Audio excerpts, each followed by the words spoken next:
دوستای عزیز، اول سلام.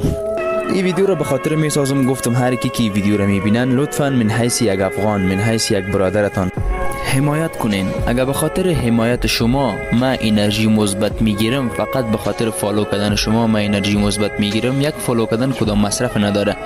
اگر به خاطر فالو کردن من یک نفر در یک جای خوب میرسه، چرا فالو نکنم؟ شما مرا فالو کنین، من شما را فالو میکنم. همیشه هر جایی که هر افغان میبینین حمایت کنین. در حمایت هیچ کدام مصرف نمیه. لطف نموده فالو کنین اکانت مرا. یک مثال میتون مردم هندوستان ببینین، در گوشی‌های بسیار مدل پایین گیم میکنن، در گوشی‌هایی که اصلا در افغانستان کسی گیم نمیکنه. ویدیوهایش مندازن در یوتیوب، در تیک تاک، میبینیم میلیون ها فالوورز و میلیون ها ویوز میگیره. حمایت میکنن. شما هم حمایت کنین، هیچ مصرف نداره. من میفهمم بعضی از شما خواد گفتن که فالوورز خیرات میخواد، ولی نه، زور نیست. اگر توی ویدیو را اسکیپم کنی من هیچ خبرم نمیشم سرت.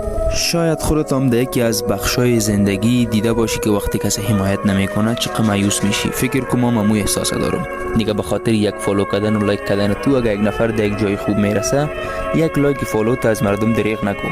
زنده و سلامت باشین هر جایی که هستین. سلامت و سرحال.